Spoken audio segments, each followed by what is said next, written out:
Imagine a universe where engineers are completely unleashed, free to build the fastest, most powerful machines ever conceived. No limits on engine size, fuel usage, aerodynamics, or weights, just pure, unadulterated speed. What would these cars look like? How fast could they go? What impact would it have on drivers, teams, and even the business of F1? Let's explore not only the possibilities, but the practical realities of such a wild shift. What would change? In today's F1, regulations dictate almost every aspect of car design, from engine capacity to wing size to fuel flow. But imagine if these restrictions disappeared. Here's where it gets interesting. Unregulated F1 engineers could build cars that are faster than anything we've ever seen. But how would this practically play out? The current F1 engine is a marvel of modern engineering. The 1.6-liter V8 hybrid engine produces around 1,000 horsepower at its peak, using an incredibly efficient combination of turbocharging and energy recovery systems. But in an unrestricted world, we'd likely see a return to the larger engines of the past, V12s, V16s, or even beyond. Consider the turbo era of the 1980s, when BMW developed a 1.5-liter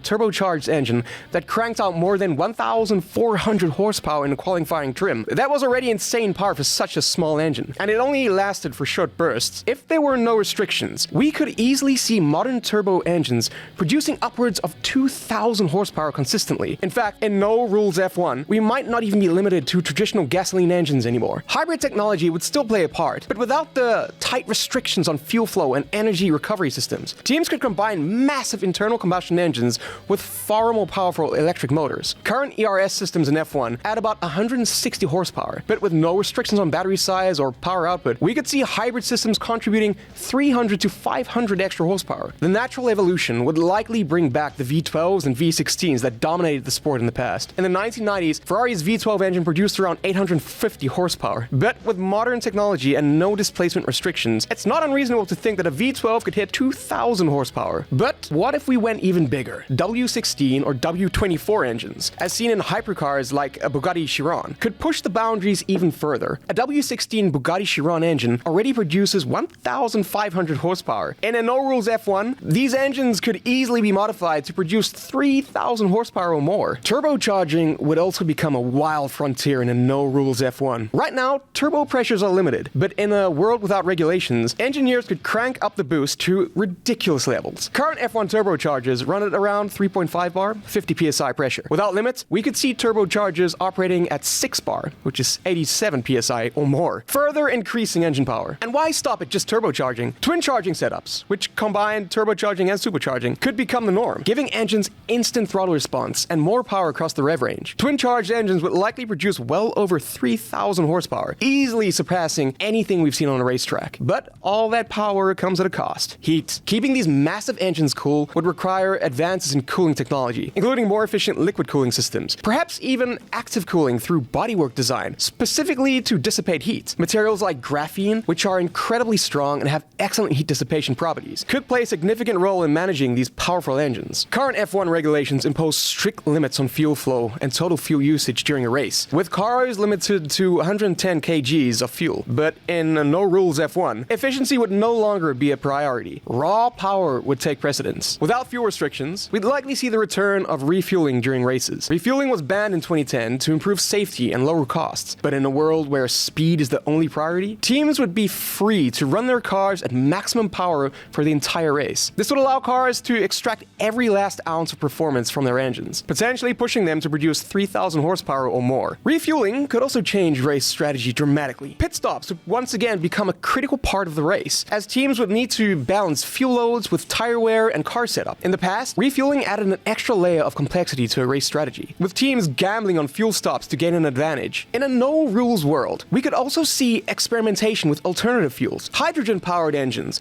which are already being tested in endurance racing, could become a viable option for F1. Hydrogen has a high energy density and burns cleaner than gasoline, potentially giving teams a performance boost while also reducing their environmental impact. Synthetic fuels, which are being developed to mimic gasoline but with a lower carbon footprint, could also play a role in a no-rules F1. These fuels could be tailored to provide more power or better efficiency, depending on the needs of the team. Aerodynamics is where today's F1 cars are most heavily regulated. Teams are limited to how much downforce they can generate, and every part of the car's bodywork is governed by strict rules. But in a no-rules F1, aerodynamics would be a free-for-all, with engineers free to experiment with designs that would be impossible under current regulations. One of the most exciting possibilities is the return of fan-assisted aerodynamics. In the 1970s, the Chaparral 2 DOJ used fans to suck air from under the car, creating massive downforce. The idea was short-lived, but incredibly effective, allowing the car to corner at higher speeds than its rivals. In a no-rules F1, we could see fan cars make a major comeback. These fans could be powered by electric motors or even jet turbines,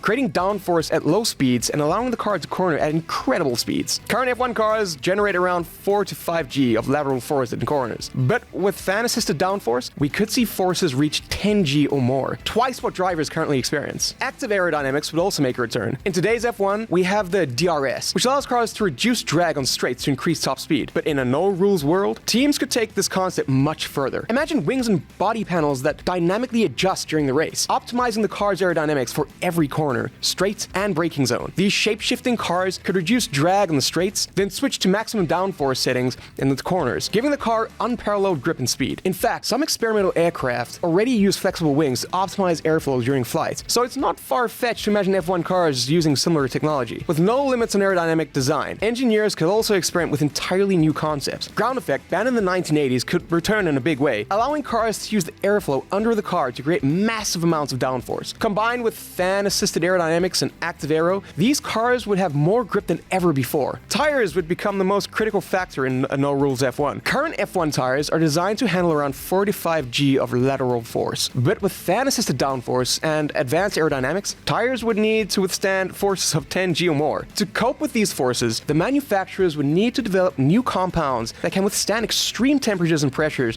without sacrificing grip. Current F1 tires are made from a blend of synthetic rubber and advanced polymers, but in a no-rules world, we could see entirely new materials being used. Hybrid rubber composites, metallic compounds, or even graphene-infused rubber could be developed to handle the extreme conditions. Cooling temperatures for tires that could also become a necessity. At high speeds, tires generate massive amounts of heat, which reduces their performance and increases the risk of failure. In a no-rules F1, tires might be fitted with internal cooling systems, perhaps small fans or even liquid cooling, to keep temperatures under control. Another innovation we might see is variable tire width. Today's F1 tires are wide and slick, providing maximum surface contact with the road. But in a no-rules F1, engineers could design tires that change width depending on track conditions. On straights, the tires could narrow to reduce rolling resistance, while in corners, they could widen to provide more grip. Weight is one of the most important factors in today's F1 cars. Modern F1 cars weigh around 798 kgs, including the driver. But in the past, cars were much lighter. For example, in the early 1990s, F1 cars weighed around 600 kg. In a no-rules world, engineers would do everything possible to make the car as light as possible. One of the key ways to reduce weight would be through the use of advanced materials like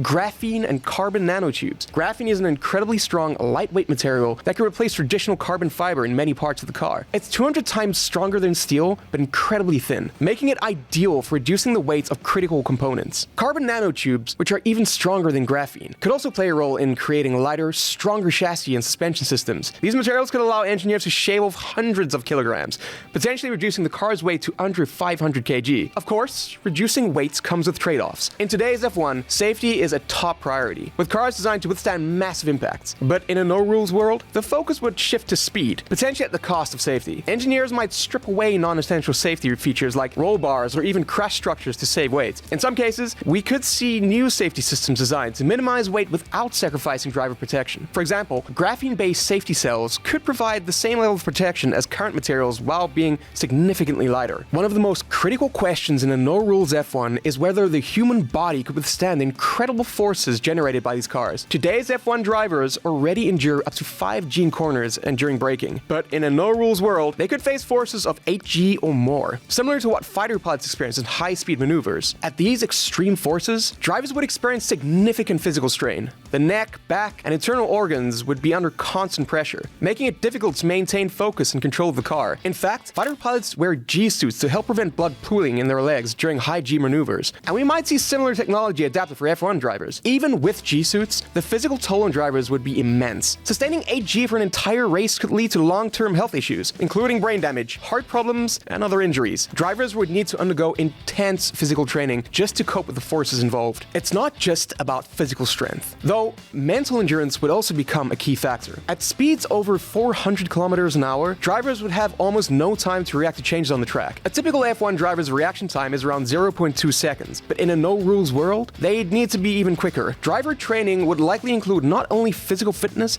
but also cognitive exercises to improve reaction times and decision-making under extreme pressure. So what would a no-rules Formula 1 look look like. It would be a spectacle of engineering genius, with cars that are faster, lighter, and more powerful than anything we've ever seen. We'd see engines producing over 3,000 horsepower, cars generating 10 G of lateral force, and materials that are lighter and stronger than ever before. But with these advancements come new challenges. The costs of developing these machines would be astronomical, and the physical toll on drivers would be immense. Tires, fuel, and safety systems would all need to evolve rapidly just to keep up with the demands of these next-level cars. Ultimately, while a no-rules F1 is a fascinating idea, it's the rules that have shaped the sport into what it is today. The challenge of working within a strict set of constraints is what has driven innovation for decades. Without those rules, the sport could become unsustainable, both financially and physically. Still, it's fun to imagine what Formula 1 could look like if engineers were given free rein. What do you think? Should F1 loosen its regulations to allow for more innovation? Or would a no-rules F1 be too dangerous and costly? Let us know your thoughts in the comments below.